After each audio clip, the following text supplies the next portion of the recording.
Today I'm going to start with the National Environment Policy. And the current focus on environment is not new. Environmental considerations have been always there, and it has been part of our Indian society. The need for conservation and sustainable use of environmental resources or natural resources has always been, it is expressed in Indian scriptures, and it has always been there uh, in our scriptures, in our constitution, in the legislative aspects and policy framework.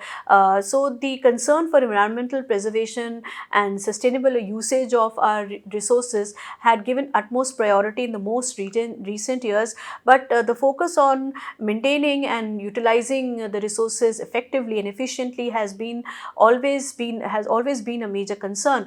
Environment policies, they are essential for safeguarding natural resources and ensuring sustainable developments. India has, as a developing country with a vast and diverse ecological landscape, faces unique environmental challenges, and this would include deforestation, air and water pollution, biodiversity loss, and climate change. Environmental initiatives before independence. In the early years, if I say that contemporary environmental policies began to be framed in India during the British rule. In fact, in the early years of independence, there was no precise environmental policies, not specifically devoted to the concerns of environment, and not much attempts were made to frame any specific policies or law for the protection of environment. This period had more stress on the development of infrastructure with little concern on environmental issues. Although various environmental concerns, like sewage disposal, sanitation, public health, were dealt with different ministries of government. However, the concern for environmental protection was reflected in the national planning process and forest policy before India's independence in 1947. So several environmental legislations existed, but the real impetus for bringing up about a well-developed framework came only after the UN Conference on the Human Environment, that was Stockholm Conference in 1972. But before that, if I say that during the British period, the Shore Nuisance Bombay and Colaba Act 1853 was one of the only, or I would say the first environment related act passed during the British rule. While the aforementioned act prevented the encroachment of land resource along the seashore, it identified, or either its underlying benefit for the British was to stop any activity that affected or was likely to affect them from navigating their ships and vessels in the port of Bombay. Many other environmental related acts were passed by the British later on, and these were the certain acts which had been functioning, or these legislations came into existence during the British rule. As I said there earlier, the Shore Nuisance Act of 1853. Then there was this Indian Penal Code 1860. Then the Indian Easement Act of 1882, the Fisheries Act 1897. The Factories Act 1897, the Bengal Smoke Nuisance Act 1905, the Bombay Smoke Nuisance Act 1912, and the Elephants Preservation Act 1879, and Wild Birds and Animals Protection Act of 1912. However, the post-independence phase, when the Constitution of India came into effect on 26 January 1950, the spirit of the Constitution is such that it safeguards the life, health, and fundamental rights of every citizen in India. In doing so, the Constitution of India also provides measures for protecting the environment which surrounds all of us. So, Article 21, this Article 21 and Article 48A and Article 51A in the Constitution of India are three specific articles which are focused on environmental protection. While Article 48A and Article 51A have direct implications for environmental protection, Article 21 is the right to life and personal liberty. However, the Supreme Court has expanded Article 21 after interpreting that the right of life and personal liberty also includes the right to clean and a healthy environment. There are certain legislative provisions, if I talk about in regard to environmental protection. in India. First was the Water Prevention and Control of Pollution Act 1974.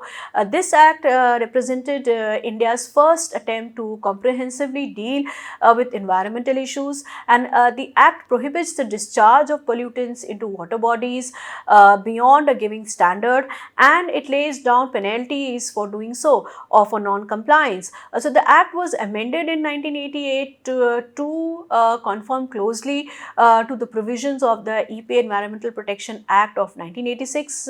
It set up a Central Pollution Control Board, which laid down standards for the prevention and control of water pollution. And at the state level, the State Pollution Control Board functioned under the direction of CPCB and the state government. Then came the Air Prevention and Control of Pollution Act 1981. This Air Prevention and Control of Pollution Act 1981 was initiated to counter the problems associated with the air pollution. Ambient air quality standards were also established under the 1981 Act, and the Act provide means for the control and abatement of air pollution. The Act also seeks to combat air pollution by prohibiting the use of polluting fuels and substances, as well as by regulating appliances that give rise to air pollution. Under the Act, establishing operating of any industrial plant in the pollution control our areas requires consent from the state boards. The boards are also expected to test the air in the air pollution control areas, and it also empowers the central and the state pollution boards to meet grave emergencies.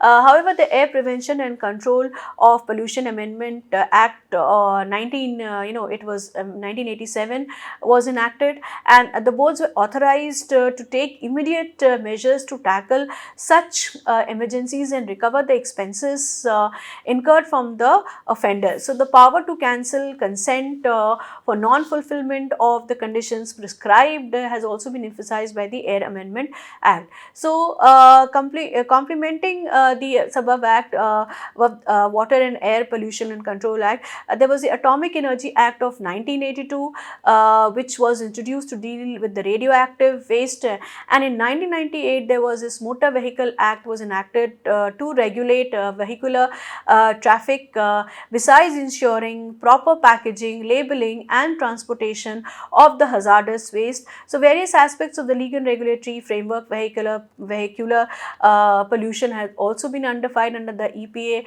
of 1986.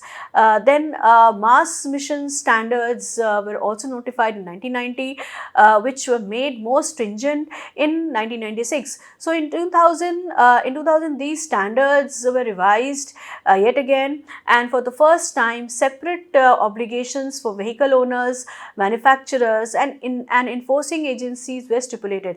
In addition, fairly stringent Euro 1 and 2 emissions norms were notified by the Supreme Court on April 29, 1999 for the city of Delhi. This notification made it mandatory for car manufacturers to conform to the Euro 1 and Euro 2 norms by May 99 and April 2000 respectively for new non-commercial vehicle which has to be sold in Delhi. Then the Wildlife Protection Act of 1972, which was amended in 1991. The Wildlife Protection Act Amendment 1991 provides for protection of the listed species of flora and fauna and establishes a network of ecologically important protected areas. The WPA empowers the central and the state governments to declare any area a wildlife sanctuary, national park or closed area.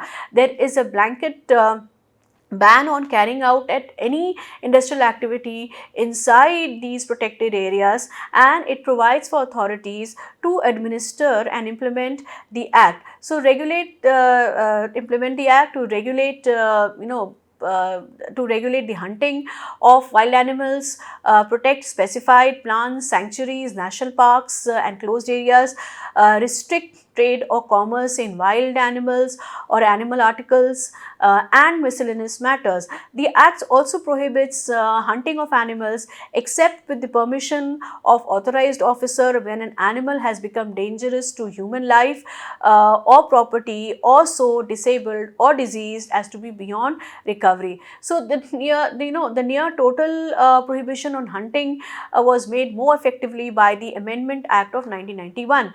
Then the Forest Conservation Act of 1980. This act was adopted to protect and conserve forests. The act restricts the power of the state in respect of dereservation and non-forest purpose, of dereservation of forests and use of forest land and forest land for non-forest purpose and horticulture. Then Environmental Protection Act also of 1986.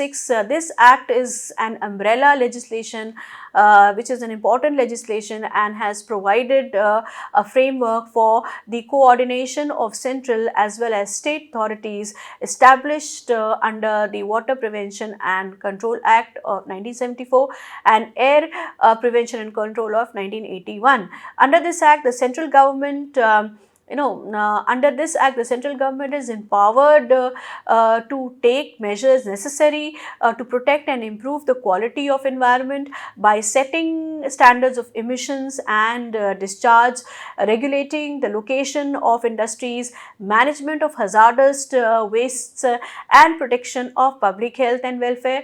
And from time to time, the central government issues notifications under the EPA for the protection of ecologically sensitive areas or issues guidelines for matters under the EPA. And the Environmental Protection Rule also came into existence with this act. These rules lay down the procedures for setting standards of emissions or discharge of environment pollutants. The rules prescribe the parameters for the central government under which it can issue order of prohibition and restrictions on the location and operation of industries in different areas. The rules also lays down the procedure for taking samples, serving notice, submitting samples for analysis and laboratory reports. And the National Environment Appellate Authority Act 1997.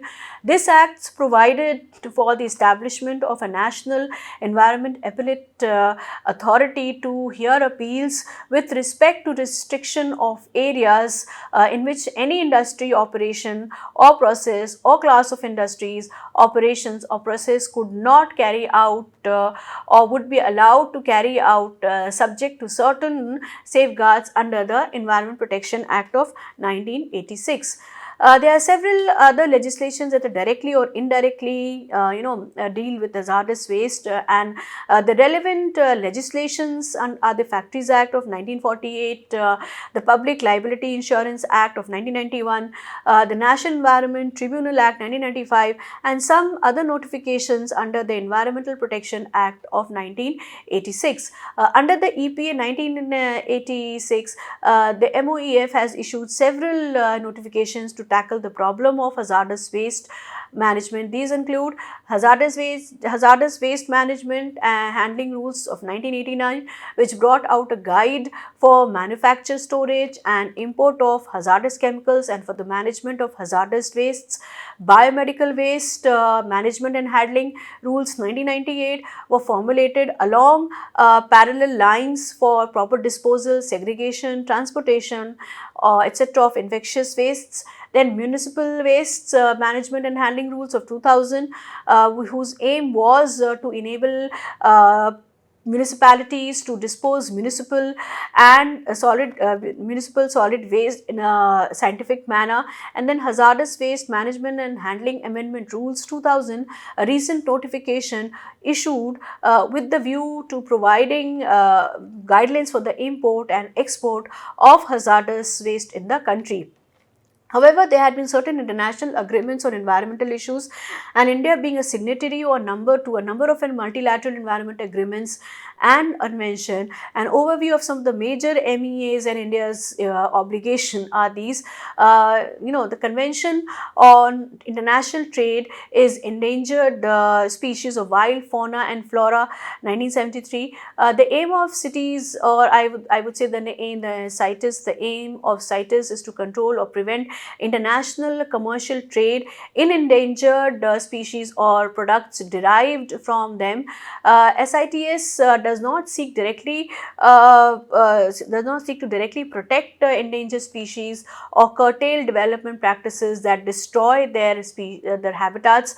Rather, it seeks to reduce the economic incentive to poach endangered species and destroy their habitat by closing off the international market.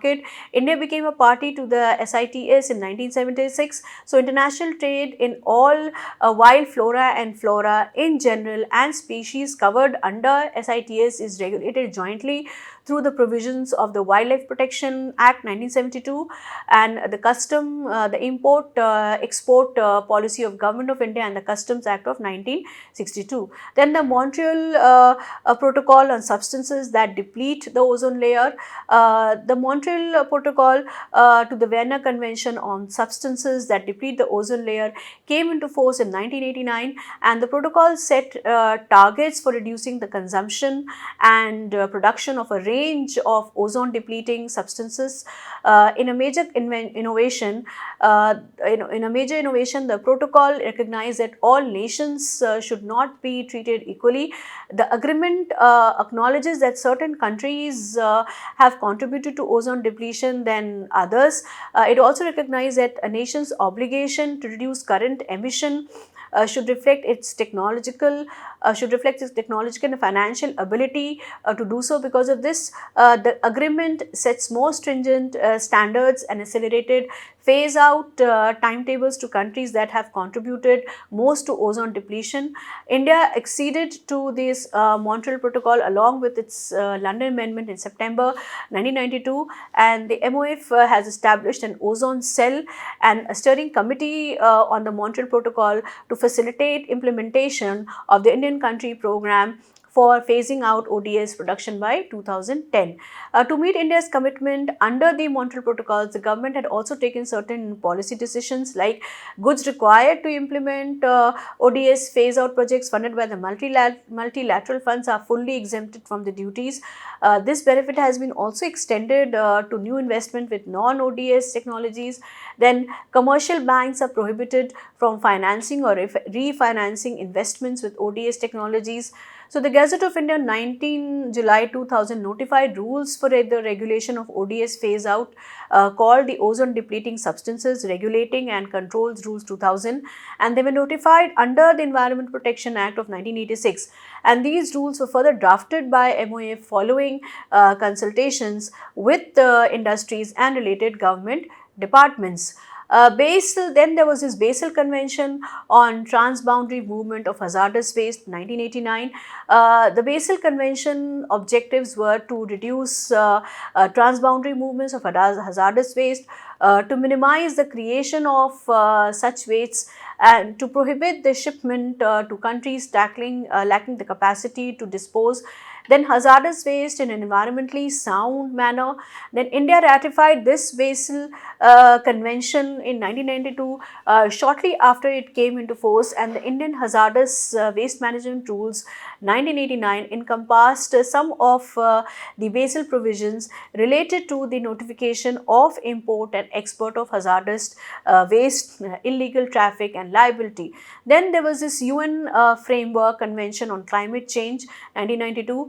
The primary goals of UN Framework Convention of Climate Change were to stabilize greenhouse gas emission at levels that would prevent dangerous anthropogenic interference with the global climate, and the convention embraced the principle of common but differentiated responsibilities, which has guided the adoption of a regulatory structure.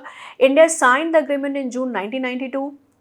which was ratified in November 1993, and as per the convention, the reduction limitation requirements apply to developed countries. The only reporting obligation for developing countries relates to the construction of a GHG inventory.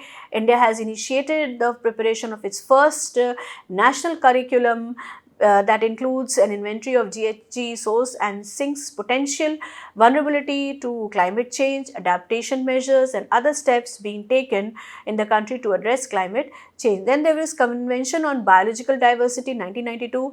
The Convention on Biological Diversity is a legally binding framework treaty that has been ratified until now by 180 countries, and this CBD has three main thrust areas: conservation of biodiversity, sustainable use of biological resources, and equitable sharing of benefits arising from their sustainable use. And then the last is the UN Convention, the Convention on Biological Diversity.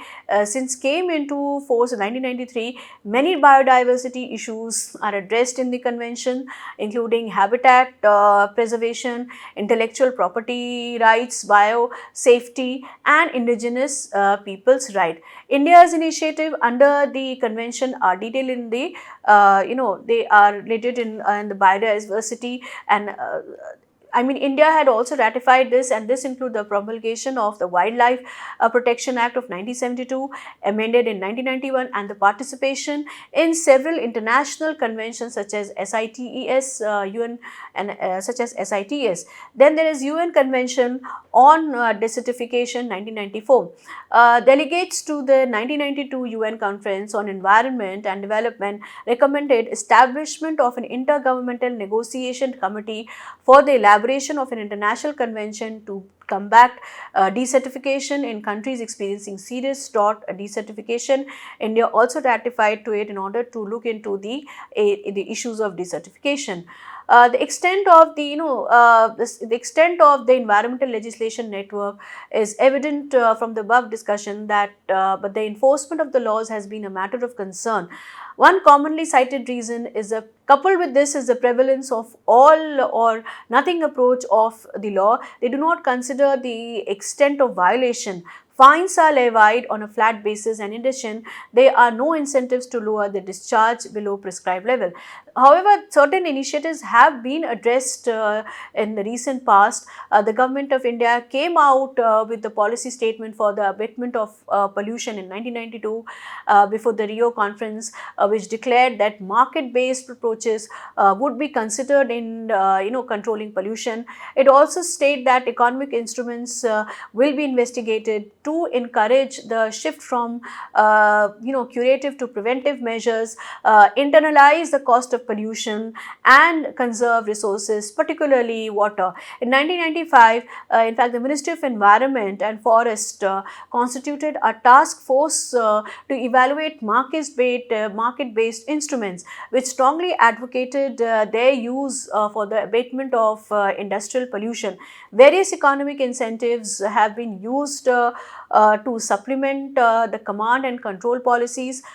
Depreciation allowances, exemption from excise or customs duty payment, and arrangement of soft loans for the adoption of clean technologies are instances of such incentives. Another aspect that is evident in the shift is the focus from end of pipe treatment of pollution to treatment or at source, and the role of remote sensing and geographical information system in natural resource management and environment protection also gains importance over the time. An important recent development is the rise of judicial activism in the enforcement of environmental legislations, and this is reflected in the growth of environmental related public litigation cases that have led the courts to take major steps as ordering the shutdown of polluting factories or establishment. Environmental policy, if you look into the environmental policy in India, the Supreme Court of India has expanded Article 21 after interpreting that the right to life and personal liberty also includes the right to a clean and healthy environment.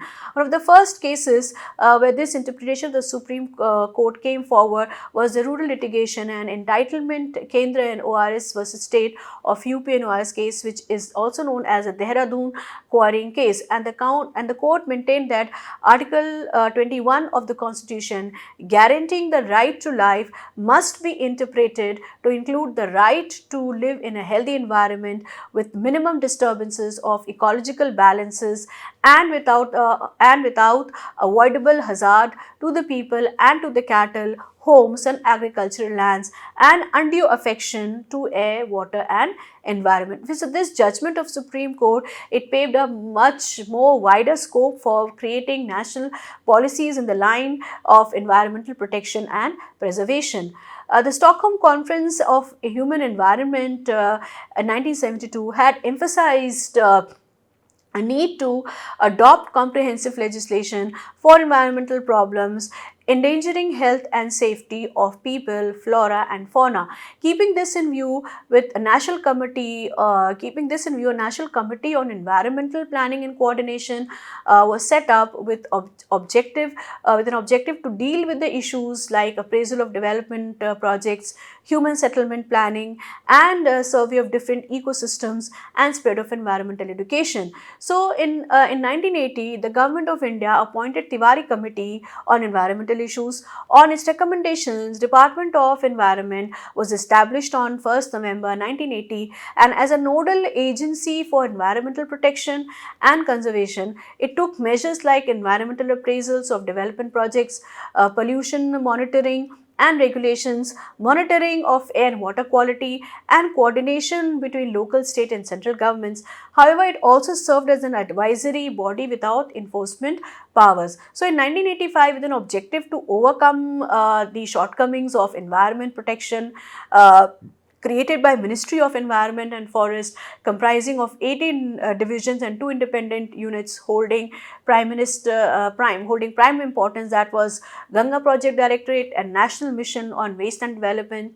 It furthered the works originally with the Department of Environment, with monitoring and enforcement, conducting environmental assessments and surveys, and undertaking promotional works. So, the National Council for Environment Policy and Planning was set up in 1972, which was later evolved into the Ministry of Environment and Forest in 1985. This Ministry of Environment, Forest and the Pollution Control Boards, that is the Central Pollution Control Board and the State Pollution Control Boards, together form the regulatory and administrative core of the sector. The nodal agency in India, which is responsible for the protection of environment and wildlife, is the Union Ministry of Environment, Forest and Climate Change. So, the earlier name of this ministry was the Ministry of Environmental and Forest, that was MOEF, and now this was renamed as Ministry of Environment, Forests and Climate Change in 2014. So, the responsibility of framing and implementing the National Environment Policy of India rests with the MOEFCC, that is the Ministry of Environment, Forest and Climate Change. It also works to ensure the effective implementation of the Environment Protection Act of 1986. The latter was a result of India's active participation and commitment made during the United Nations Conference on the Human Environment in 1972, which is also known as the Stockholm Conference. Thus, from here it started to pay notice and then started to look forward into the environmental protection and preservation.